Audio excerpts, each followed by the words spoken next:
네, 할렐루야. 5월 3일 화요일 짱목과 말씀 수다의 시간입니다. 오늘도 이렇게 함께 제가 안식월인데 함께 나눌 수 있게 해주신 하나님께 감사를 드리고 또 여전히 이 말씀 수다를 함께 듣고 계신 우리 모든 지체들을 사랑하고 축복합니다.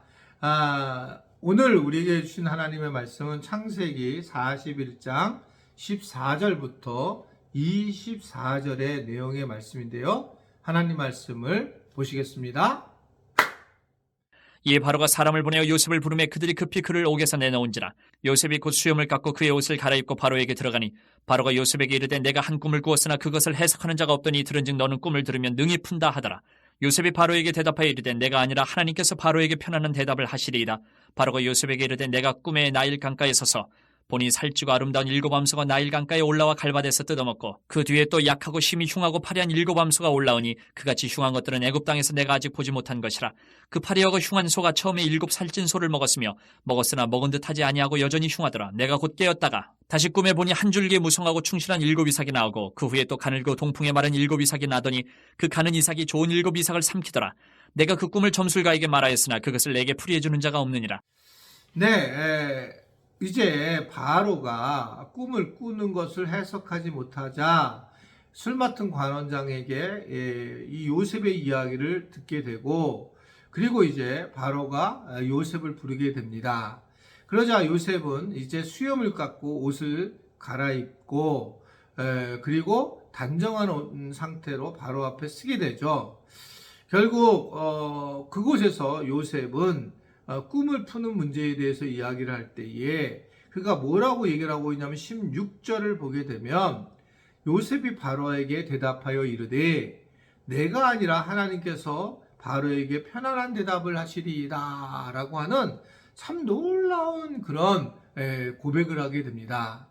사실은 자기가 그렇게 잘 옷도 준비하고 잘 씻고 아마 뭐 면도도 하고 그렇게 왔을 때에 자기를 드러내려고 참석했지만 그는 아마 이 바로에게 오기까지 자기의 인생을 많이 생각을 했을 겁니다.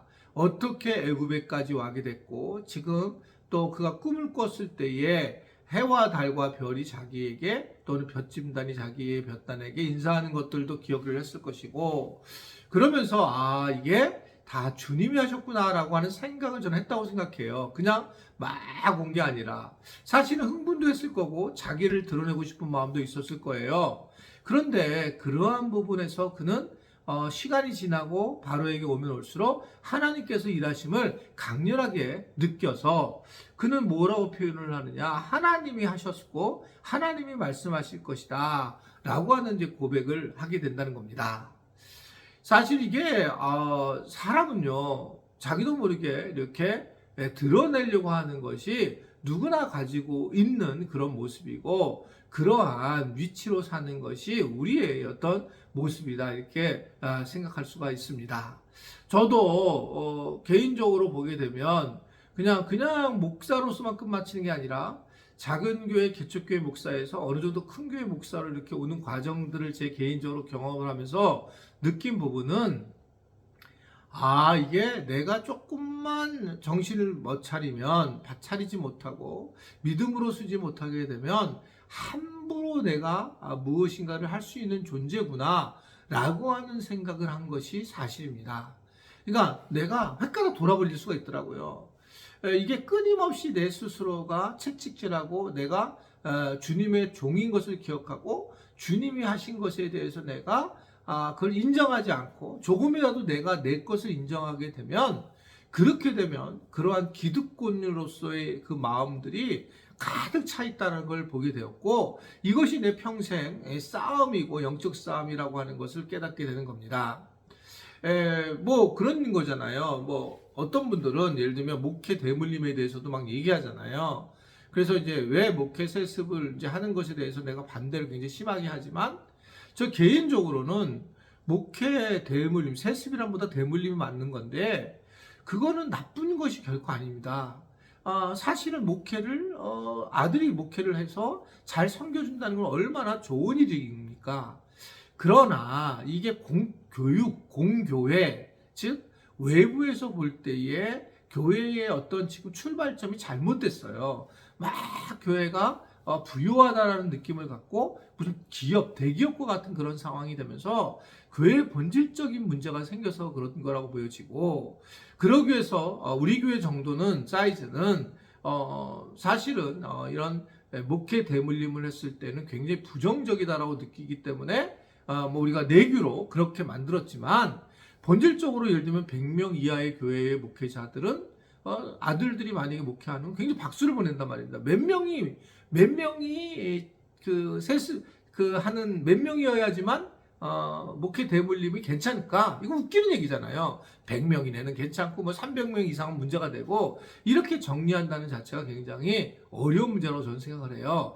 그러나 공교회라고 하는 세상을 볼 때에, 세상 사람들이 볼 때에 이해가 되지 않는 모습은 매우 중요합니다. 왜 그러냐면 우리는 우리 안에서 우리끼리만의 리그를 하는 게 아니라 성경은 우리에게 세상의 빛이 돼야 된다는 얘기를 하고, 세상의 소금이 돼야 된다는 얘기를 하고, 세상에 가서 복음을 전해서 제자를 만들라고 얘기해요. 우리끼리 잘 먹고 잘 살라, 우리끼리 하나의 공동체만 만들라고 하지 않습니다. 즉 예수님의 모습은 세상에 나가고 하나님 나라를 전하는 일인데, 그것에 대해서 세상이 상식적인 것을 인정하지 못할 때 문제가 생길 수 있다라고 하는 거예요. 그러기 위해서 제일 중요한 부분은 뭐 특히 목회자 같은 경우는 더 겸손해야 되고 더 엎드려야 된다라는 게 제 생각인데, 요셉도 아마 그랬던 것 같습니다. 요셉도 오히려 굉장히 중요한 자리에 가서 그는 자기를 낮추게 되고 하나님을 높이는 겁니다. 그러니까 우리가 어느 순간에 내가 좀 높임을 받을 자리에 갈 때가 있어요. 갈 수가 있어요. 그게 크고 작고 회사고 아니면 집이고 어디선 간에, 그때 내가 높을 자리에 올라갈 때에 내가 낮아지는 것이 주님을 높일 수 있는 방법이라는 겁니다. 나는 여전히 높은 자리에 있는데 주님을 높여드리겠다라고 말을 하고 그런 삶을 만약에 살아간다면, 그것은 그렇게 주님이 높아지지 않는 거예요. 그러니까 우리가 주님을 높여드릴 때에 겸손해질 때에 가능한 얘기지, 나도 높아지고 주님을 높여드린다, 그것은 그렇지 못하다는 거죠. 그래서 내가 늘 얘기했잖아요. 우리가 고난을 당하고 어려운 일을 당하는데 여전히 하나님을, 예수님을 사랑하는 사람들, 이런 사람들이 주님을 높이는 거예요. 잘 되고 아이들이 너무 잘 되고 건강하고, 그런데 늘 그런 것이 행복한데 그런 과정에 나를 일으켜 주신 주님을 높여드립니다 라고 한다면 그건 누구나 할 수 있는 일이다. 그래서 우리는 늘 연약할 때, 우리가 고난을 당할 때 주님을 높여드리고 나는 죽고 주님은 산다, 이러한 신앙이 매우 중요하고, 이것이 요셉이 가졌던 신앙의 모습이라고 하는 것을 생각할 수가 있습니다. 요셉은 하나님이 하신다라고 하는 것을 가지고 이제 결국 바로의 꿈을 해석하게 되는데, 바로는 이제 뭐 일곱 암소 그리고 본 적이 없는 흉악한 그 것인 것을 강조하면서, 그러면서 이제 이 꿈에 대해서 심각성을 토로를 하게 됩니다. 그런데 이때에 이 두려움으로 인한 것을 알고, 불만과 그 두려움 또 상황에서 그 요셉은 근본적인 해결책이 하나님께 있다라고 하는 것을 이야기를 하게 되죠. 그리고 이제 결국 하나님께 모든 것을 감사로 나아갈 때에 우리가 모든 염려를 해방할 수 있다라고 하는 것을 이야기를 하고 있는 것입니다. 그렇습니다. 이게 우리는 이 얼마나 바로가 대단한 위력을 가진 사람이에요.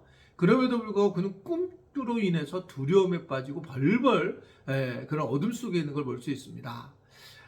그러나 하나님을 믿는 사람들은 하나님이 우리에게 주신 것이 두려움이 아니고 근심도 아니고 염려도 아니에요. 그래서 예수님이 늘 하신 말씀이 내일 일을 위해서 염려하지 말라. 내일은 내일 염려할 것이다 라고 얘기했죠. 그럼 내일 오면 그건 또 내일 염려할 것이다. 이게 말장난 것처럼 보이지만 사실은 이건 뭘 의미하고 있냐면, 예수님께서 우리에게 분명하게 말씀하시는 거예요.